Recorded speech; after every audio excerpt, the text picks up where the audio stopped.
नमस्कार साथियों। कैसे हैं आप सब लोग। उम्मीद है सभी भाई बहन एकदम शानदार, लाजवाब, ज़बरदस्त, बेहतरीन, जिंदाबाद होंगे और अपनी तैयारी को एक बड़े ही खूबसूरत और शानदार वाले अंदाज में लेकर चल रहे होंगे। पूरी उम्मीद करता हूँ कि लगातार 3 दिन कहने के बाद आपको ये समझ में आ गया होगा कि देखिए वाकई रिवीजन आपको करना पड़ेगा। एक बेहतर रिवीजन की आप सभी को आवश्यकता पड़ेगी। और बेहतर रिवीजन से मेरा तात्पर्य है कि जो भी जितना भी आप दिन में पढ़ रहे हैं अभी उसका रिवीजन आप अच्छे से करते हुए चलिएगा। और देखिए आज अपने इन सजेशंस में मैं एक चीज़ और ऐड करूंगा आपके लिए कि आप ना कहीं से भी किसी भी पब्लिकेशन की एक एसएससी जीडी में आए हुए प्रीवियस ईयर क्वेश्चंस की बुक ले लो। बहुत सारी बुक्स आपको मिल जाएंगी, हमारी भी बुक है। आप यूथ पब्लिकेशंस की भी ले सकते हैं, जिसकी अवेलेबल हो। उसमें एसएससी जीडी के एसएससी जीडी जितनी साल भी हुआ है उसके चैप्टर वाइज और टॉपिक वाइज, मतलब सब्जेक्ट वाइज और चैप्टर वाइज क्वेश्चंस की बुक ले लो। बहुत सारी बुक्स आती हैं मार्केट में। जैसे फिजिक्स चैप्टर है तो उसमें वो आपको हर एक chapter wise previous year question मिल जाएंगे। तो भाई जब भी आपको बीच में मौका मिला करे तो जो चैप्टर आज आपने पढ़ लिया है जिस भी विषय में, उसके प्रीवियस ईयर क्वेश्चन अवश्य करते रहिएगा। अब जो क्वेश्चन आपसे हो जाए उनमें कुछ नहीं करना, और जो क्वेश्चन आपसे नहीं हो उन क्वेश्चन पे स्टार लगाते हुए चलिए। यानी कि इस बात का मतलब है कि ये क्वेश्चन मेरे लिए नया है। तो काफ़ी क्वेश्चंस आपको नए भी मिल सकते हैं, उनसे घबराना नहीं है कि ये तो थ्योरी में कवर नहीं हो रहे, ऐसे नहीं हो रहे, वैसे नहीं हो रहे। मैं हमेशा ही कहता हूँ कि 2 4 6 सवाल आपको हमेशा ही हर एक सब्जेक्ट में नए मिलेंगे। तो इतना सभी लोग अवश्य ही कर लेना। 1 2 दिन में प्रीवियस ईयर क्वेश्चंस की कोई भी बुक उठा लीजिए आप। देखो मेरा किसी से कोई ऐसा मतलब नहीं है कि आप समझें मैं कोई बुक का प्रचार कर रहा हूँ। मैं इसलिए कह रहा हूँ आप कोई भी बुक उठाओ, फ्लिपकार्ट पे सर्च कर लेना, अमेजोन पे सर्च कर लेना कि SSC GD previous year questions की बुक। बाकी कुछ पब्लिकेशंस जो मुझे पता हैं वो एक तो देखो हमारे पब्लिकेशन की भी है, आप यूथ की भी परचेज कर सकते हैं। और ज़्यादा मुझे नहीं पता शायद इस फील्ड में कौन बनाता है एसएससी जीडी के में। तो अब इन दोनों, ये दोनों बहुत बढ़िया, हमारे वाली भी अच्छी है और यूथ वाली भी बहुत अच्छी है, उसमें आपको चैप्टर वाइज सारा कुछ मिल जाएगा। चलिए जी, बहुत बढ़िया। तो स्वागत है आप सभी का आपके अपने परिवार रोजगार विद अंकित में। अच्छा, एक वादा करिए कि हाँ कौन कौन इस काम को करने वाले हैं। तो भैया जी इस काम को अवश्य करते रहिएगा।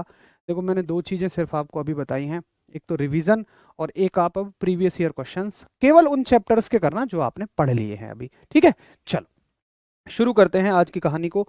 और आज हम लोग पढ़ेंगे कोणीय गति यानी कि एंगुलर मोशन। देखिए एंगुलर मोशन क्या होता है। हेडिंग डालेंगे सबसे पहले आप, कोणीय गति एंगुलर मोशन। एंगुलर मोशन यानी कि कोणीय गति। देखो कल वाला जो चैप्टर हमने पढ़ा उसमें हमने हर एक उदाहरण लिया था बिल्कुल सीधे सीधे चलने का, है ना। चाहे हम एग्जाम्पल ले रहे थे साइकिल के चलने का, कोई भी एग्जाम्पल हमने लिया, चाहे हम बच्चों के चलने का ले रहे थे, तो वो सब सीधे चल रहे थे। कुल मिला के कोई भी उनमें से गोल गोल नहीं घूम रहा था। चलो बहुत बढ़िया। देखो भाई मैं आपको वो चीज़ें सब शेयर करता रहूँगा जो वाकई सिलेक्शन के लिए ज़रूरी हैं। मैंने भी एक काफ़ी लंबे समय तक तैयारी की है और मैंने बहुत ऐसी चीज़ों को आजमाया जिनसे हमें डेफिनेटली फ़ायदे मिलते हैं और सिलेक्शन भी लिया। तो मैं केवल वो चीज़ें आपके बीच शेयर करूँगा जो आपको जिस समय पे शुरू करनी चाहिए। ऐसा भी नहीं होता कि आप किसी भी समय कुछ भी शुरू कर दो, आप शुरुआत में ही मॉक टेस्ट लगाने लग जाओ, ऐसा भी नहीं होता है। जो जो चीज़ें जहाँ जहाँ शुरू करनी है उनकी मैं आपको सलाह देता हुआ चलूंगा, बाकी मानना ना मानना आपके हाथ में है। तो देखिए कोणीय गति क्या होती है, जब कोई भी वस्तु गोल गोल घूमती है। अब देखो जी गोल गोल घूमने के कितने तरीके हैं। तो भाई गोल गोल घूमने के हैं 2 तरीके। कौन कौन से देखेंगे आप एक बार देखिए। गोल गोल घूमने के 2 तरीके हैं, जिनमें पहला तरीका है, जैसे एग्जाम्पल ले लो, आपकी शादी हो रही है। आहा हा, ये शब्द सुनते ही तो बिल्कुल ऐसे लगता है जैसे सातों आसमान की खुशियां मिल गई हों। आपकी शादी हो रही है तो आप अपनी घरवाली के साथ हवन कुंड के फेरे ले रहे हैं। एक तो ये गोल घूमना हो गया। हरीश तुमने जो हाँ में सर हिलाया ना है। अब मानो शादी को हो गए 6 महीने, तुमने अपनी घरवाली से ज्यादा ऊंची आवाज में बात कर दी, एक मारा उन्होंने और एक मारते ही आप पूरे ऐसे गोल गोल घूम गए। तो एक ये घूमना है। दोनों में क्या फर्क है। देखो पिछले वाले एग्जाम्पल में आप किसी अन्य वस्तु के आसपास घूम रहे हैं हवन कुंड के, और इस वाले एग्जाम्पल में आप अपने आसपास घूम रहे हैं। तो ये दो बात हो गई।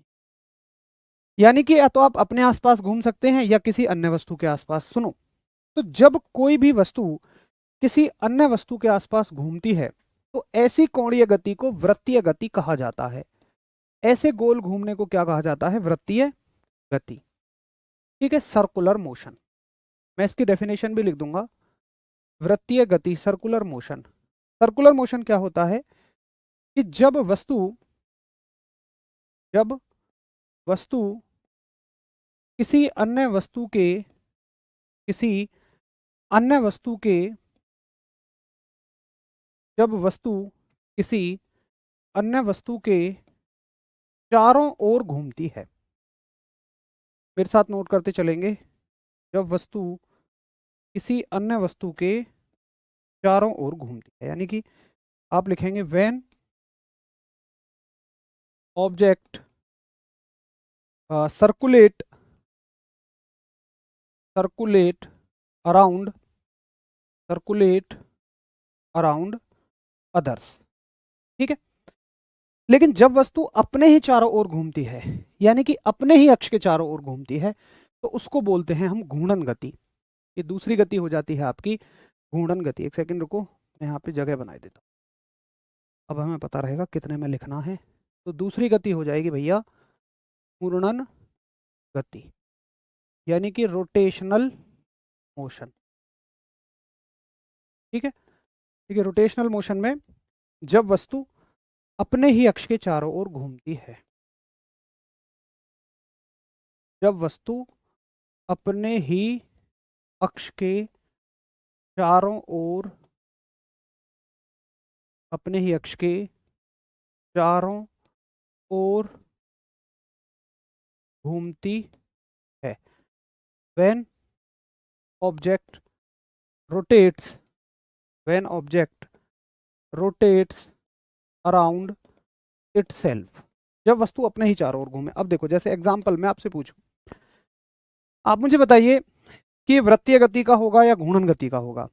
जैसे पृथ्वी है, पृथ्वी का सूर्य के चारों ओर घूमना, पृथ्वी का सूर्य के चारों ओर घूमना, बताइए किसका उदाहरण है? तो आप कहेंगे भैया जी, अगर पृथ्वी किसी और के चारों ओर घूम रही है तो वृत्तीय गति का है। इसके उदाहरण क्या हो जाएंगे? उदाहरण में आप लिखेंगे, उदाहरण जैसे पृथ्वी का सूर्य के चारों ओर घूमना, पृथ्वी का सूर्य के चारों ओर घूमना, यानी कि rotation of earth, rotation of earth around sun. Circulation लिखिए, रोटेशन नहीं, सॉरी, सर्कुलेशन। अब भाई अगर मैं तुमसे पूछूं कि देखो, पृथ्वी जब सूर्य के चारों ओर घूमती है तो वो अपने अक्ष पे भी घूमती है। आप तो ज्योग्राफी के विद्यार्थी हैं, अवश्य जानते होंगे। तो पृथ्वी का अपने अक्ष पे घूमना किसका उदाहरण हो गया? रोटेशन मोशन का। पृथ्वी दोनों तरह के मोशन दिखाती है। तो यहाँ पे आप लिखेंगे, और भाई इसका उदाहरण हो जाएगा, इसका एग्जाम्पल हो जाएगा पृथ्वी का अपने अक्ष पर घूमना, पृथ्वी का अपने अक्ष पर घूमना, यानी कि rotation, rotation of earth around its own axis. ठीक। अच्छा मुझे बताओ, जैसे अब हमें बहुत ज्यादा एग्जाम्पल लिखने की आवश्यकता नहीं है। जैसे मैं आपसे पूछूं कि बताइए बताइए घड़ी की सुइयों का घूमना, तो वो किसका उदाहरण होगा? घूर्णन गति का या वृत्तीय गति का? रोटेशनल मोशन का होगा या सर्कुलर मोशन का होगा? घड़ी की सुइयों का घूमना। तो आप ये सोचो कि घड़ी की सुइयां घड़ी के चारों ओर घूमती हैं या अपने ही अक्ष पे चारों ओर घूमती हैं। बस इसी बात से आपको अंदाजा लग जाएगा। बताइए सर, आप ये पिछली वाली क्लास में नहीं पढ़ाए थे हैं? ये पिछली वाली क्लास में पढ़ाऊंगा। तो अच्छा, पिछले वाले बैच की कह रहे हैं, कोई बात नहीं है, कोई दिक्कत नहीं है, आप यहाँ से कंप्लीट कर लीजिए अगर कोई छोटा मोटा टॉपिक रह गया है तो।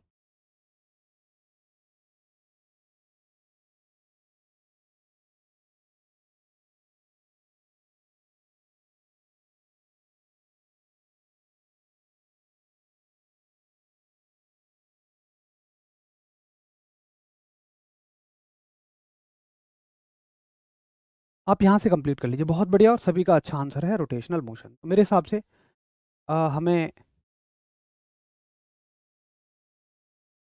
अब और ज़्यादा इसके एग्जाम्पल लिखने की ज़रूरत नहीं है, आप इसको कर लेंगे, ठीक है। ये आपका अगला चैप्टर है भाई, आपका चौथा चैप्टर है।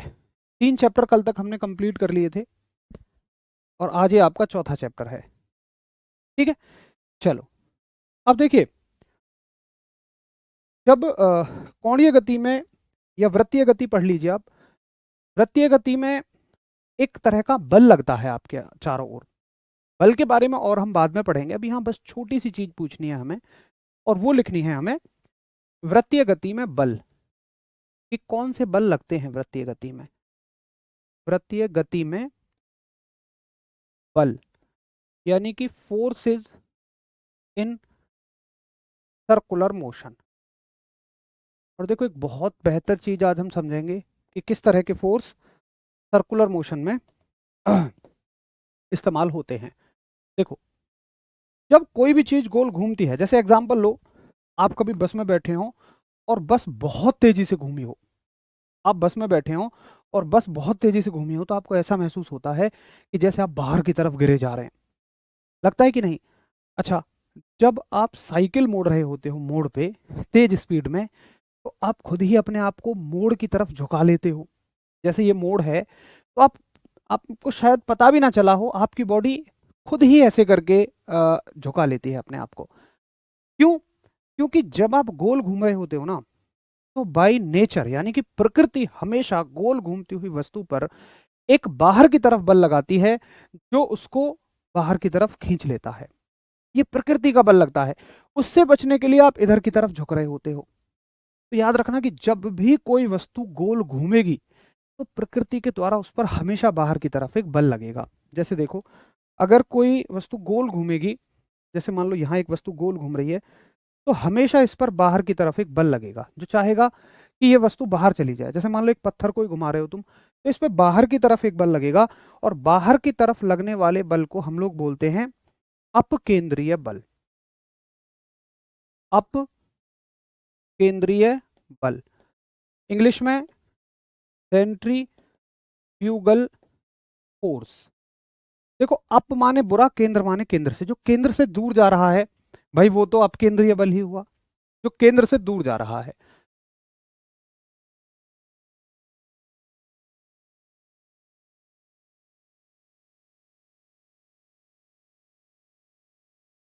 देखो, जो इसको याद कैसे करोगे, अप माने बुरा और केंद्र माने केंद्र, जो केंद्र से बुरा है वो दूर जाएगा।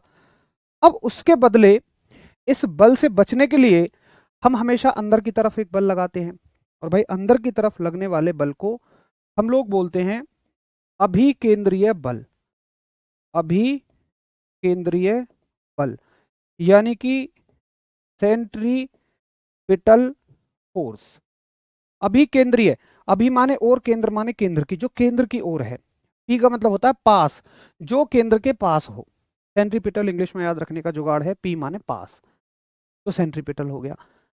तो आप लिखेंगे कि जो अपकेंद्रीय बल होता है, वृत्तीय गति में 2 बल लगते हैं। एक तो आपका अपकेंद्रीय यानी कि सेंट्रीफ्यूगल, ये कहाँ लगता है, आप कहोगे भैया जी बाहर की ओर लगता है, ठीक। अब देखो, सवाल आएगा पेपर में कि इसके उदाहरण बताओ, कहाँ कहाँ देखते हो आप इसे। तो आप देखते हो नंबर 1 वॉशिंग मशीन में। आप देखिए वॉशिंग मशीन में जो कपड़े जब धुलते हैं, तो वॉशिंग मशीन उनको बाहर फेंकती है, और सुखाने वाले में भी बाहर फेंकती है। अब एक काम करना कि जो वॉशिंग मशीन में कपड़े सुखाने वाला सेक्शन होता है ना, उसमें 2-4 कपड़े डाल के देखना।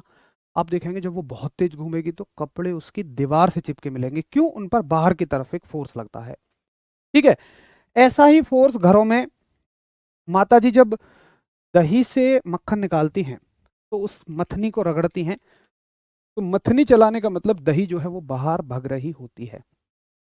तो दही से मक्खन निकालने में भी अपकेंद्रीय बल का इस्तेमाल होता है। दही से मक्खन निकालने में,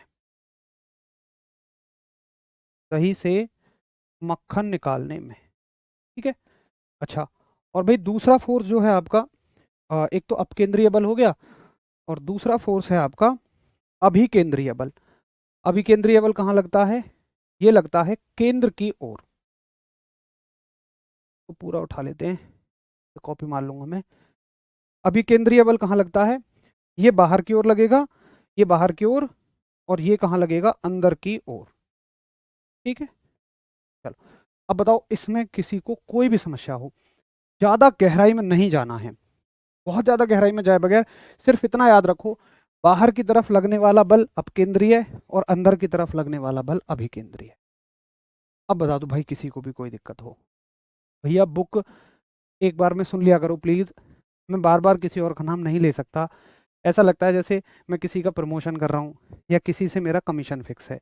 प्लीज एक बार में सुन लो, यूथ कंपटीशन टाइम्स एक पब्लिकेशन है, आप वहां से बुक ले लो, गूगल पे सर्च कर लो, इतना तो खुद भी एफर्ट डाल लिया करो यार, सारी चीज़ें मुझसे ही पूछोगे कहाँ मिलती है कैसे मिलती है, क्योंकि मैं समझो ना ज़्यादा नहीं बोल सकता, मैं किसी और का नाम ले रहा हूँ वही बहुत बड़ी बात है, मैं ज़्यादा नहीं बोल सकता उन बारे में। ठीक है भाई, कोई दिक्कत नहीं, सभी को बहुत अच्छे से समझ में आ गया, आसान सी बात भी है। वेरी गुड विपुल, बहुत शानदार। कृष्णा बहुत सारा प्यार, बहुत अच्छा पढ़ाते हैं, बहुत बढ़िया, वेरी गुड।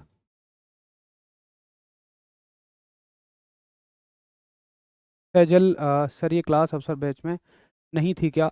शायद ये टॉपिक रह गया होगा, बाकी तो सब कुछ ओके था। ठीक है, चलो इसका प्रश्न कैसे बनेगा? तो देखो प्रश्न बनेगा कि बताइए अभिकेंद्रीय, निम्न में से अभिकेंद्रीय बल का कौन सा उदाहरण है, उसमें से कोई एक ऑप्शन ये दे देगा, जैसे वॉशिंग मशीन, या सवाल देगा कि बताओ दही से मक्खन निकालने में कौन से बल का इस्तेमाल होता है। सवालों की तो कभी चिंता मत करो, अगर आपको ये समझ में आ गया तो ये मान लीजिए कि हाँ मेरे सवाल हो जाएंगे। ठीक है, अच्छा जी, अब आप एक बात मुझे बताइए कि जब बस मुड़ रही होती है और आप महसूस करते हैं कि आप पे बाहर की तरफ बल लग रहा है, बस हो या गाड़ी हो, तो आप अपने आप को अंदर की तरफ धकेलते हैं, ऐसे ही आप साइकिल का मोड़ लेने में धकेलते हैं। तो देखो आपका शरीर इतना संतुलित है कि ये बिल्कुल उतना ही बल अंदर की तरफ लगाता है जितना आप पर बाहर की ओर लग रहा होता है। क्यों? क्योंकि बाहर की तरफ अगर ज्यादा बल है, अंदर की तरफ कम लगाया, तो आप इधर की तरफ गिर जाओगे बस में से, और अगर आपने ज्यादा लगाया इधर की तरफ तो आप इधर की तरफ गिर जाओगे। इसलिए हर स्थिति में ये दोनों बल बिल्कुल बराबर होते हैं, हर स्थिति में ये दोनों बल बिल्कुल बराबर होते हैं, इसलिए इन दोनों का एक ही सूत्र होता है। और देखो इन दोनों का एक ही सूत्र आप याद रखना, सिर्फ याद रखो कि इस बल का भैया सूत्र क्या होता है, फॉर्मूला क्या होता है, तो भैया वो होता है F बराबर एम वी का स्क्वायर बटे आर। सीधा सीधा फॉर्मूला याद रखो, कहां से आया कैसे आया कुछ नहीं समझना है, सिर्फ फॉर्मूला। एम क्या है? एम उस वस्तु का द्रव्यमान है जो गोल घूम रही है, जैसे बस में आप बैठे हो तो आपका द्रव्यमान है, आप पत्थर को घुमा रहे हो तो पत्थर का द्रव्यमान है। तो लिख लेंगे, आप तो नीचे लिखना, मेरे पास जगह नहीं है। तो एम क्या है भाई? एम है द्रव्यमान, लिखेंगे आप सभी, एम क्या है? द्रव्यमान, यानी कि मास। वी क्या है? वी है वेलोसिटी, ठीक है, यानी कि वेग, कितने वेग से वो घूम रहा है। और आर है ये त्रिज्या, केंद्र से लेके यहां तक की दूरी, आर क्या होगी? त्रिज्या, यानी कि रेडियस। ठीक है जी,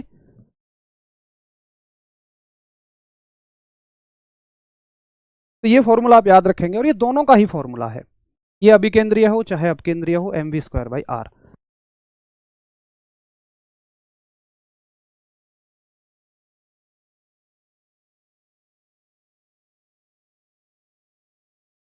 चलो, M V square by R, ठीक है।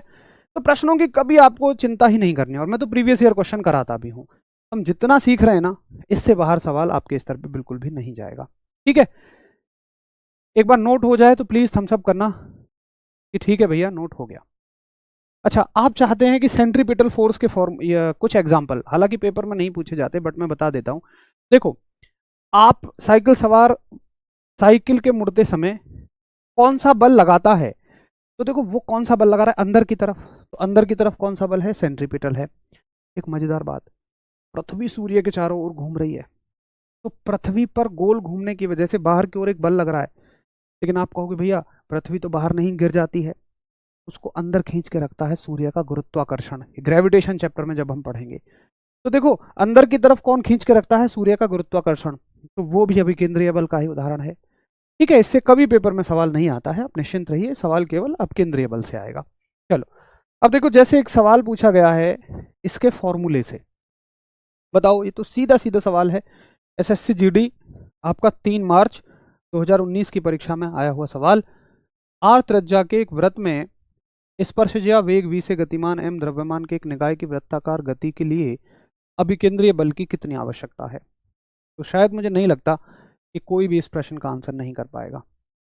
देखो पता है दिक्कत क्या होती है, जब भी गोल घूमने में लगने वाले बल की बात आती है तो शब्द तो आपकी जुबान पे दो ही आते हैं, या तो अभिकेंद्रीय या तो अपकेंद्रीय, या तो सेंट्रीफ्यूगल या सेंट्रीपिटल, पर ये क्लियर नहीं पता होता कौन सा बल बाहर लगेगा कौन सा अंदर लगेगा।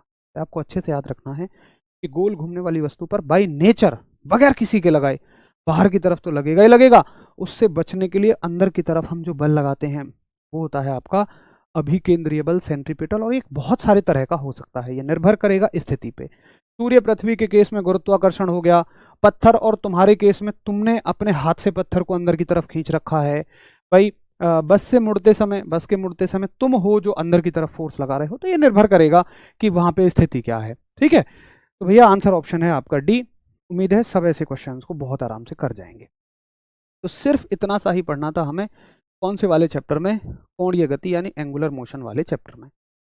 अब देखिए अगला चैप्टर आज हम शुरू कर लेते हैं, हमारे पास बहुत सारा टाइम बचा हुआ है। तो हमारे ना यूं मानिए कि 4 चैप्टर कंप्लीट हो गए हैं और चैप्टर नंबर 5 है आपका laws of motion.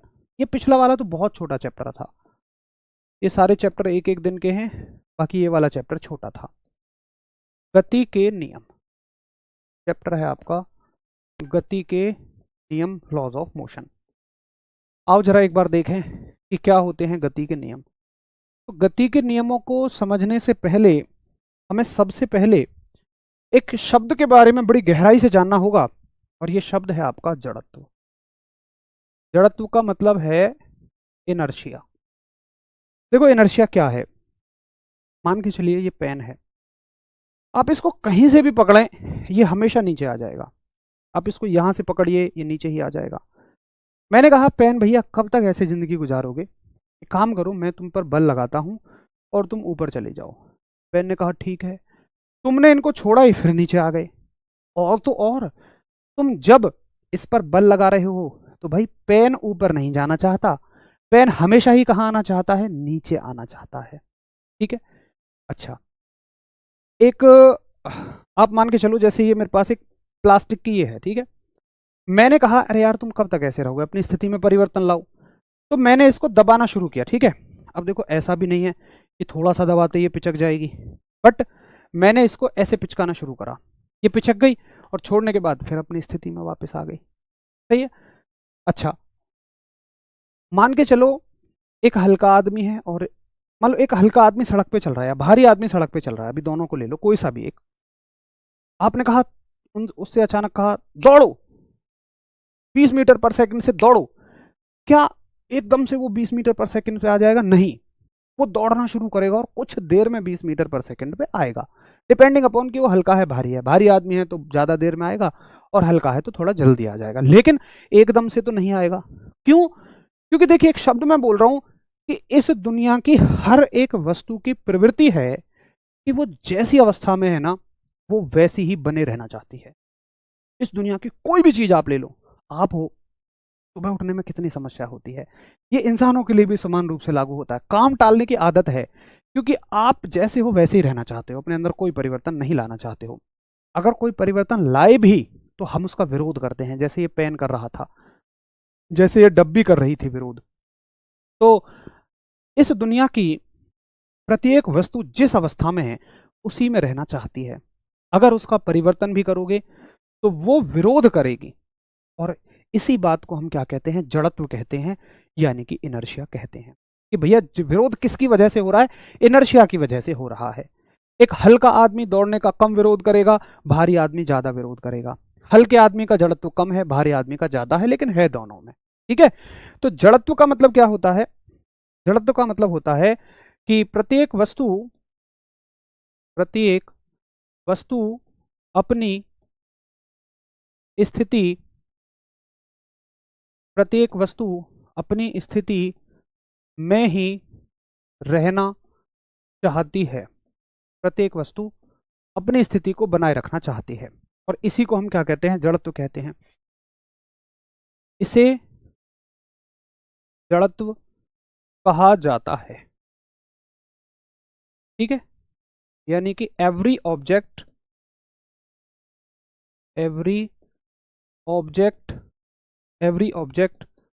Wants to remain, भाई इसी बढ़ा देना, every object wants to remain in its position that is called as inertia. ठीक है, अब देखो, अगर मैं आपसे पूछूं कि बेसिकली जड़त्व किसकी वजह से होता है, भाई चैट आपको शो नहीं होंगे, केवल आपको अपने कमेंट शो होंगे। आप पेड बैच में हैं तो ये आपको फैसिलिटी दी जाती है कि आप सबके कमेंट ना देख के केवल अपने ही कमेंट देखें। आपको अपना भी नहीं दिखेगा शायद, अपना तो बस पता रहेगा, बाकी किसी के कमेंट से आप डिस्टर्ब ना हो, ये आपको फैसिलिटी दी जाती है, यूट्यूब में नहीं है।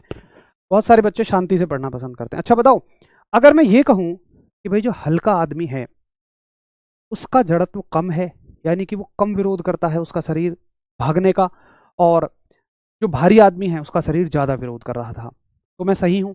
यानी कि मैं कह सकता हूँ कि भाई जड़त्व जो है ना वो किसके कारण होता है? वो बेसिकली द्रव्यमान के कारण होता है। तो आप कहेंगे कि जड़त्व जो है वो द्रव्यमान का गुण है। अगर मैंने ये बात लिखी तो किसी को कोई समस्या? यानी कि inertia is the property of mass. Inertia is the property of mass. यहां से सवाल आते हैं आपके। अच्छा भाई साहब, इसकी खोज किसने की है? तो देखो, गति का नियम आते ही हर चीज में न्यूटन साहब को मत लाना। कुछ खोज बहुत और साइंटिस्ट ने भी की हैं जिनके हम नाम नहीं जानते हैं, बस एग्जामिनर इसी का फायदा उठाता है और आपको न्यूटन दे देता है। जबकि इसकी खोज की है गैलीलियो साहब ने, तो आप लिखेंगे गैलीलियो। इसकी खोज किसने की है जी? गैलीलियो साहब ने की है। ठीक है सर, इसमें राशि भी होती है। देखो, राशियों की जहां जरूरत पड़ेगी मैं बताऊंगा, अभी बल के बारे में और हम आगे जानेंगे तब आपको पता लगेगा। सदिश सदिश का भैरी से एक गिलास पानी पिलाओ।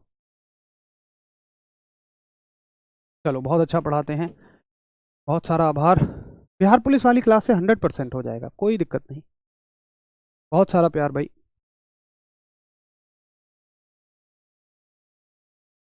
डाउट क्लास, डाउट ग्रुप होता है आपका, 8 से 10 बजे ओपन होता है, आप वहाँ अपने कमेंट्स कर सकते हैं।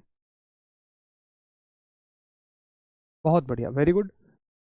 ठीक है जी, चलो, न्यूटन ने गति के नियम दिए थे, बिल्कुल आप सही कह रहे, गति के नियम न्यूटन ने दिए थे, लेकिन जड़त्व की खोज गैलीलियो साहब ने की। अब देखिए, जो वस्तु जैसी में स्थिति में है वैसी में ही रहना चाहती है, मतलब कोई वस्तु रुकी है तो वो रुकी ही रहना चाहेगी, और कोई वस्तु अगर चल रही है तो वो चलती ही रहना चाहेगी। इसी आधार पर जड़त्व के 3 प्रकार होते हैं। तो आप अगली हेडिंग डालेंगे, जड़त्व के प्रकार, और यहां से आपका सवाल बनता है टाइप्स ऑफ इनर्शिया। देखिए, जड़त्व 3 प्रकार का होता है। पहला आप लिखेंगे, पहला विराम का जड़त्व। विराम का जड़त्व यानी कि इनर्शिया ऑफ रेस्ट। और देखो, इसकी परिभाषा से कभी कोई सवाल नहीं आएगा। बाकी परिभाषा क्या होगी भाई, हमें जड़त्व का मतलब पता है, जो जैसा है वैसा ही रहना चाहता है, और विराम का मतलब क्या हो गया? जो रुका हुआ है, तो जो रुका हुआ है वो रुका रहना चाहता है।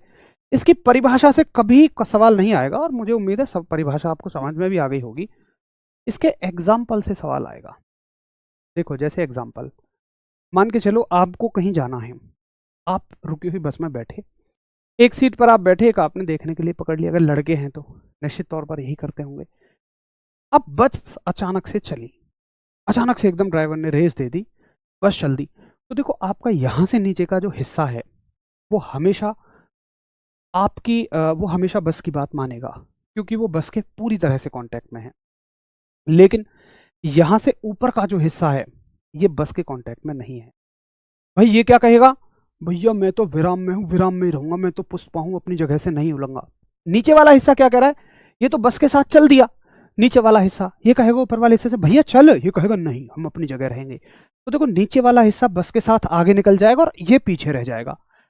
तो हमेशा यात्री को बस के अचानक चलने पर पीछे की ओर एक झटका महसूस होता है। क्यों? क्योंकि वो विराम में था तो विराम में रहना चाहता है। सवाल यही आएगा कि बताओ, बस में बैठे यात्री को बस के अचानक चलने पर पीछे की ओर एक झटका, पहला तो सवाल यही बनता है कहां झटका महसूस होगा, पहला सवाल पीछे की ओर। दूसरा, ये किसका उदाहरण है? तो आप कहेंगे जी ये विराम के जड़त्व का उदाहरण है। लिख लीजिए जो मैंने बोला उसी को बस भाषा में लिख लो कि बस के अचानक चलने पर, बस के अचानक चलने पर, बस के अचानक चलने पर यात्री को पीछे झटका लगना, यात्री को पीछे झटका लगना, यानी कि backward jerk experienced by passenger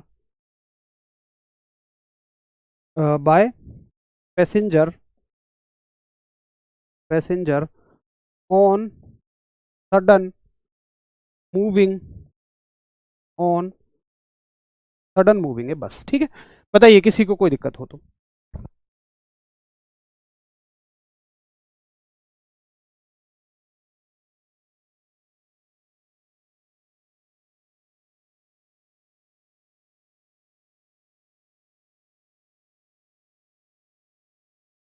चलो अब देखिए दूसरा एग्जांपल इसका। आप देखिए, आप गए भाई पेड़ों से फल तोड़ने, आपने पेड़ को हिलाया, अब जो शाखा है उससे ये फल लटका हुआ है, तो शाखा हिली, शाखा ने कहा इस फल से फल जी हिलते क्यों ना हो। फल कहेंगे भैया मैं तो विराम में हूं, विराम में ही रहूंगा, ये शाखा है और ये फल है। शाखा कह रही है फल जी हिलते क्यों नहीं हो, फल कह रहा मैं तो विराम में हूं, विराम में ही रहूंगा, मैं नहीं हिलूंगा, तुम हिलती रहो। अब देखो जब ये फल नीचे वाला नहीं हिलेगा तो भाई क्या होगा, बार बार ऐसे होगा, फल टूट जाएगा। अगर ये फल इसी के साथ हिलता रहता तो ये कभी भी नहीं टूटता, लेकिन इसकी भी मजबूरी है, ये कह रहा है विराम में हूं, विराम में ही रहना चाहूंगा। अब इस पर तो कोई धक्का नहीं लगा सकता है, भाई धक्का तो तुम टहनी पे लगा रहे हो ना, अगर इस पे भी धक्का लगता रहता है कभी ना टूटता। तो सवाल आएगा कि पेड़ से फलों का टूटना, पेड़ से फलों का टूटना, ठीक है, यानी कि separation of fruits, separation of fruits from tree. अगला देखो आप, एक और एग्जांपल, जैसे मानो मैंने तुम्हारा कंबल पकड़ा, जो बच्चे भाई बाहर रह के तैयारी करते हैं, कहाँ इतना समय होता है, ना कोई बहुत ज़्यादा परवाह होती है लड़कों को तो ये कपड़े वपड़े धुलने की, कंबल झाड़ दो तो कंबल के वजन से ज़्यादा तो धूल ही निकल आए। क्या गलत कह रहा हूँ मैं? तो आप देखते होंगे कंबल को झाड़ने से उससे धूल के कण अलग हो जाते हैं। क्यों? देखो ये कंबल है और ये इस पे धूल है, अब तुम अचानक से कंबल को झटकोगे तो कंबल कहेगा धूल से चलो धूल जी जल्दी, धूल जी कहेंगी रेस्ट में है, रेस्ट में रहना चाहूंगी। ऐसा सब अचानक कुछ होने पे होता है, तो जो चीज़ रेस्ट में है वो रेस्ट में ही रहना चाहेगी। तो इसका एग्जाम्पल हो जाएगा एक तीसरा कि कंबल को झाड़ने पर, कंबल को झाड़ने पर धूल के कणों का अलग होना, धूल के कणों का अलग होना, यानी कि separation of dust particles, separation of dust particles from blanket.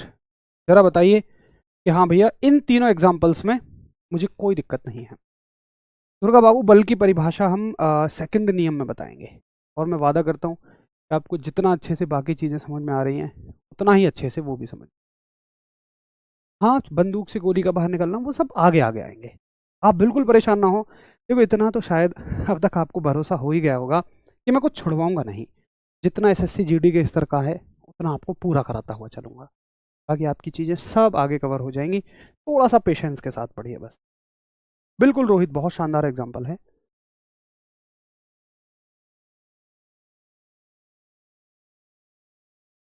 बहुत बढ़िया, वेरी गुड। तो ये हो गया आपका कौन सा जड़त्व भाई?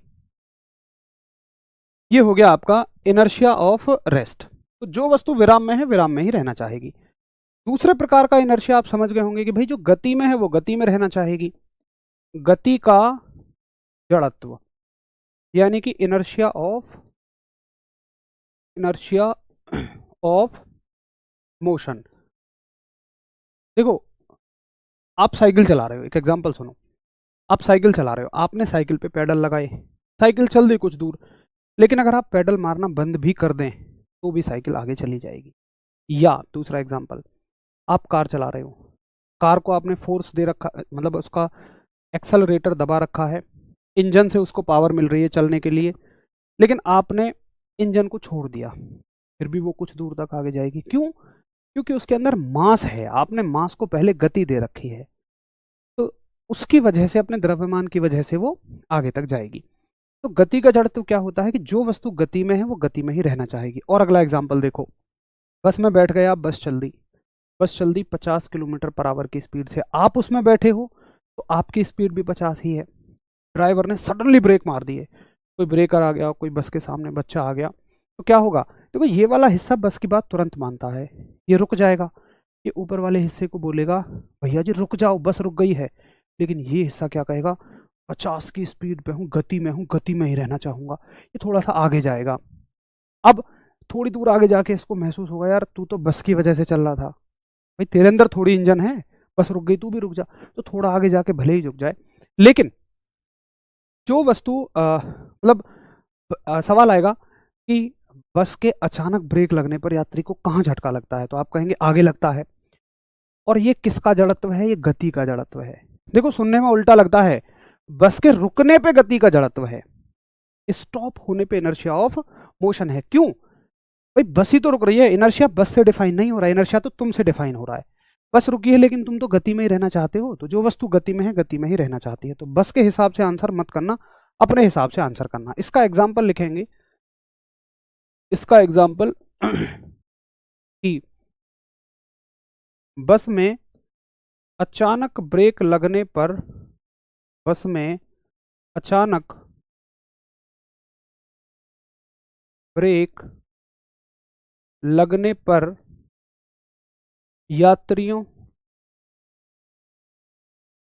यात्रियों को आगे की ओर झटका लगना, आगे की ओर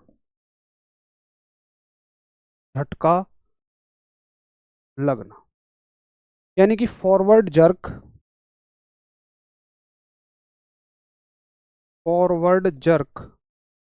experienced by passengers on sudden stop, on sudden applying brake. ठीक, तो जरा बताएंगे भैया जी, समझ में आ गया? चलो, बहुत सारा आभार आप सभी का आता है, हमारा विकास बहुत अच्छा बढ़ाते हैं, अच्छा समझ में आता है। बाकी मैं तो भाई बारम्बार आपका ही इसमें आभार मानता हूँ कि आप सब सच में सीखने के मूड से बैठे हैं। हाँ, तो कहाँ ये विज्ञान किसी को इंटरेस्टिंग लगती है और कहाँ फिजिक्स जैसी चीज़ें समझ में आती हैं। वाकई ये आपकी सीखने की इच्छा है। इसके प्रश्न में तो सूत्र पूछे जाते हैं विकास बाबू, कोई सूत्र नहीं पूछा जाता, जड़त्व में कोई सूत्र नहीं होता। आप बिल्कुल परेशान मत हो, जब सूत्रों की बारी आएगी मैं बताऊंगा, आप बिल्कुल निश्चिंत रहिए, आप देखेंगे कि कहाँ से सूत्र पूछा जाता है ना। ठीक है भैया, तो ये हो गया गति का जड़त्व। अब देखिए, एक तीसरा और आखिरी जड़त्व इस चैप्टर में आता है। तीसरा जड़त्व है आपका दिशा का जड़त्व। दिशा का जड़त्व यानी कि इनर्शिया ऑफ डायरेक्शन। अब शायद इसकी परिभाषा बताने की तो आवश्यकता है नहीं, इसका मतलब ये है कि जो वस्तु जिस दिशा में चलते रहना चाहती है, चल रही है, वो उसी में चलते रहना चाहेगी। जैसे तुम साइकिल चला रहे हो, अब अचानक से मोड़ आ गया, तो तुम कहोगे साइकिल जी मुड़ो, साइकिल जी मोड़ है मुड़ो। क्या साइकिल जी मुड़ेंगी? बिल्कुल नहीं मुड़ेंगी। क्यों? क्योंकि वो तो भाई सीधे ही चलते रहना चाहती हैं, तुम्हें बल लगाकर मोड़ना पड़ेगा, अपने आप तो नहीं मुड़ेंगी। हालांकि इससे कोई एग्जाम्पल भी नहीं पूछा जाता, सिर्फ इतना याद रखेंगे कि दिशा का जड़त्व। ठीक है, चलिए। तो कंबल में धूल मारने पर, शायद आपका ये पुराना कमेंट है जो अब आया है, बाकी मैंने लिखवा दिया है। कंबल को झाड़ने पर या कंबल में डंडा मारने पर, कुछ भी मारने पर, ये सब विराम के जड़त्व का उदाहरण है। ठीक है, चलो, तो ये तो हो गया आपका जड़त्व। क्या जड़त्व से कोई सवाल पूछा गया है? जड़त्व से तो कोई सवाल मुझे नजर नहीं आ रहा, आएगा तो एक बार कल देख लेंगे, है ना।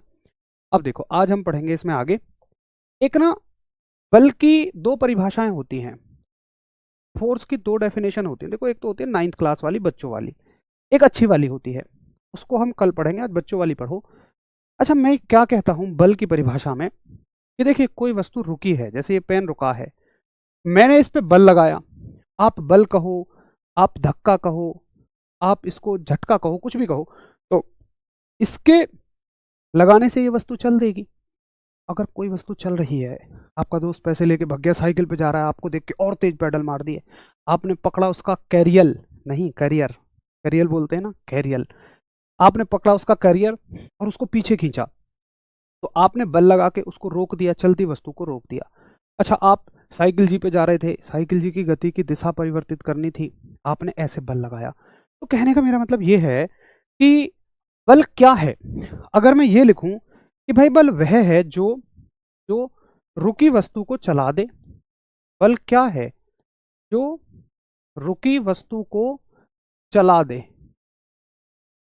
रुकी वस्तु को चला दे, यानी कि can move a stop body, a stopped body, या मैं कहूं जो चलती वस्तु को रोक दे, चलती वस्तु को रोक दे, यानी कि can stop a moving body, can stop a moving body, और जो दिशा परिवर्तित कर दे, भाई वही बल है। एक बहुत आसान सी डेफिनेशन है ये, जो दिशा परिवर्तित कर दे, कैन चेंज द डायरेक्शन। अब जरा मुझे ये बताओ कि कौन कौन एक बात महसूस कर गए कि देखो, जड़त्व क्या चाहता है कि जो वस्तु जैसी है वैसी रहे, लेकिन बल क्या चाहता है, जो वस्तु जैसी है बस वैसी ना रहे।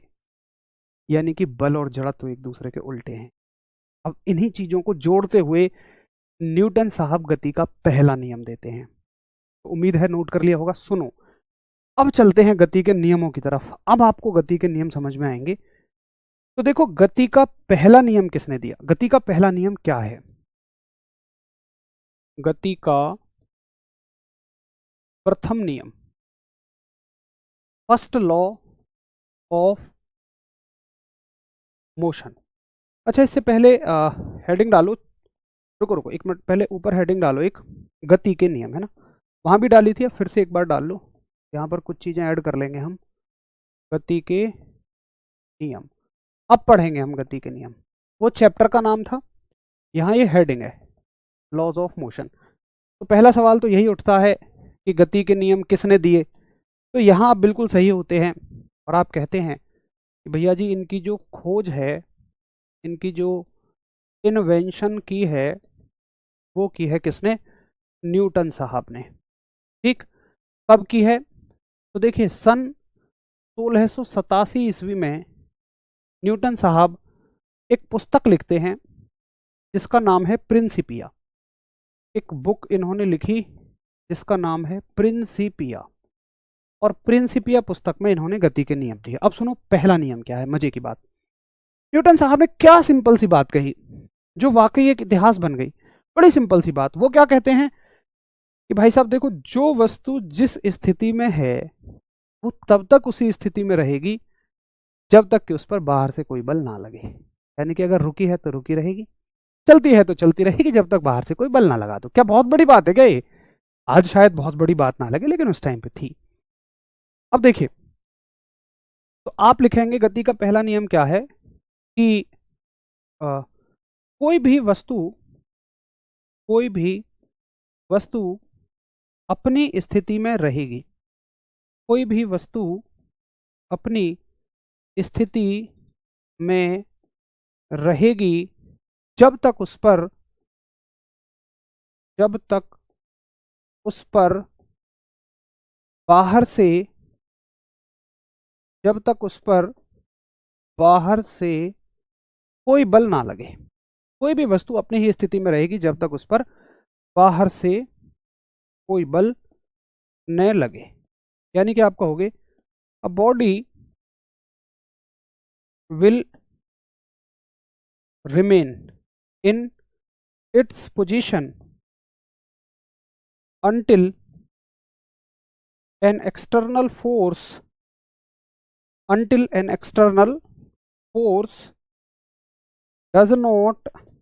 doesn't applied on it। कि भैया जब तक इस पर बाहर से कोई फोर्स ना लगे। कहानी खत्म। क्या न्यूटन साहब के पहले नियम से ये बात पूछी जाती है? क्या ये परिभाषा कभी पूछी जाती है? कभी भी नहीं।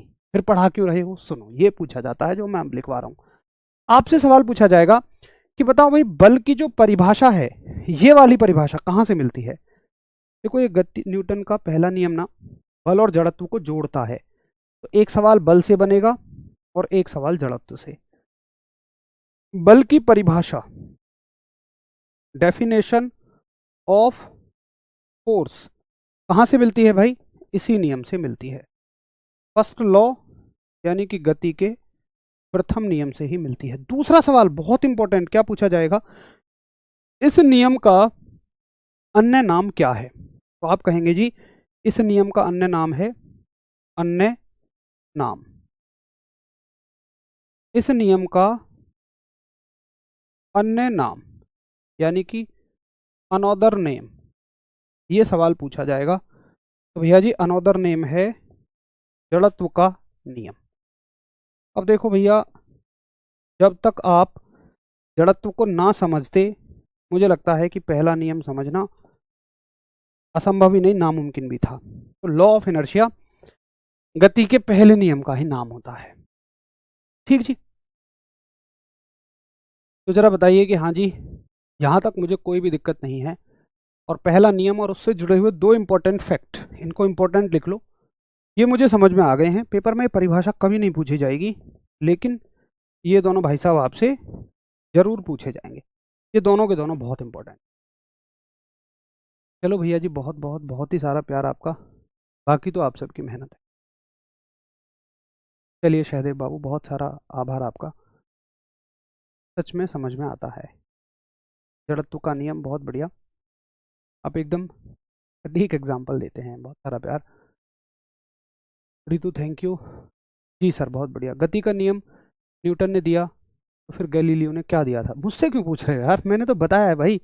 देखो ये ऐसे लड़ क्यों रहे हो? क्यों भाई ऐसे लड़ क्यों रहे हो कि जब न्यूटन ने, अरे भाई उन्होंने कुछ और दिया, उन्होंने कुछ और दिया। अब तुमने आलू की सब्जी खाई है तो तुम कहोगे रोहित क्या खाएगा? अबे भाई रोहित के घर में पनीर बना होगा, बैंगन बना होगा, भिंडी बनी होगी, कुछ तो बना ही होगा ना। तो जो उन्होंने दिया जरूर थोड़ी है यही देंगे।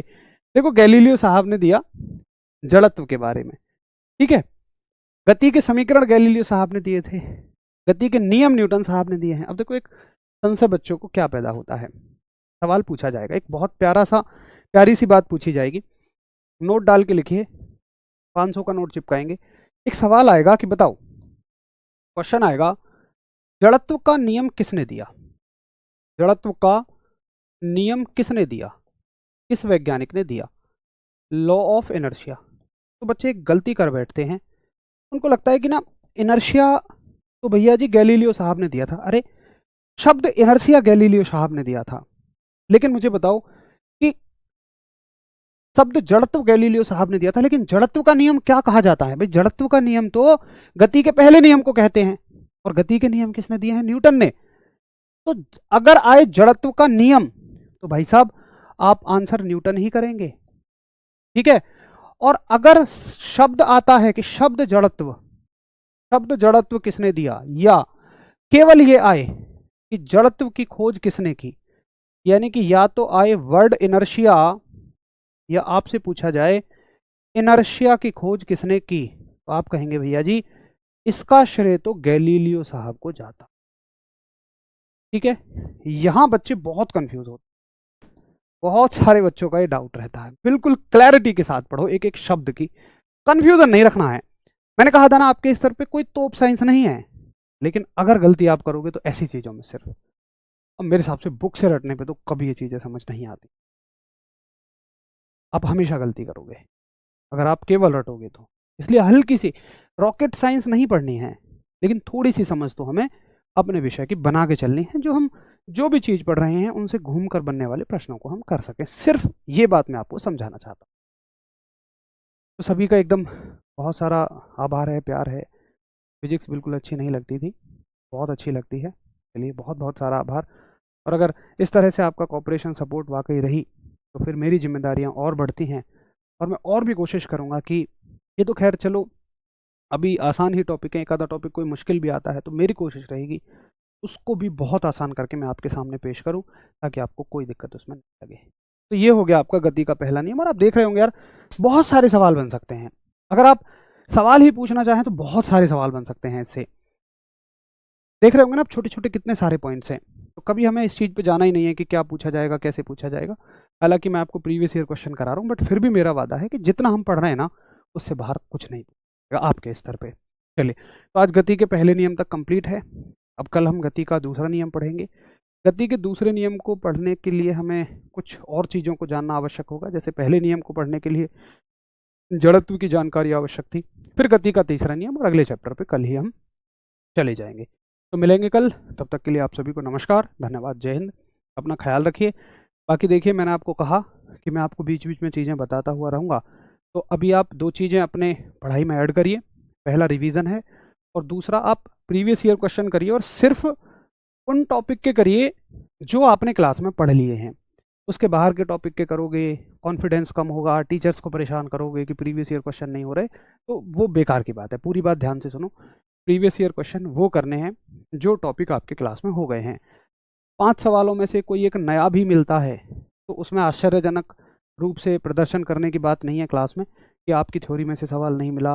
मैं बिल्कुल सच्चाई वाली बात आपको बता रहा हूँ कि थ्योरी में से हर विषय में से अगर मैं 10 क्वेश्चनों की बात करूँ तो डायरेक्टली 6 से 7 मिल जाए, बड़ी बात होती है।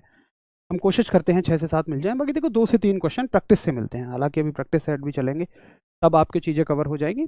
बाकी अभी अपनी तरफ से आप लोग एक तो बीच में जो कभी आपको टाइम मिले तो प्रीवियस ईयर क्वेश्चंस को साथ के साथ करो, रिवीजन भाई जरूर करो। रिवीजन के बगैर चीज़ें इकट्ठी होती चली जाएंगी, और फिर एक समय पे ऐसा हो जाएगा, इतना सारा हो जाएगा कि आपका मन खुद ही नहीं करेगा कि मैं कहाँ से इतनी चीज़ें याद करूँ। इसलिए अभी से करते रहिए। नमस्कार, धन्यवाद, जय हिंद।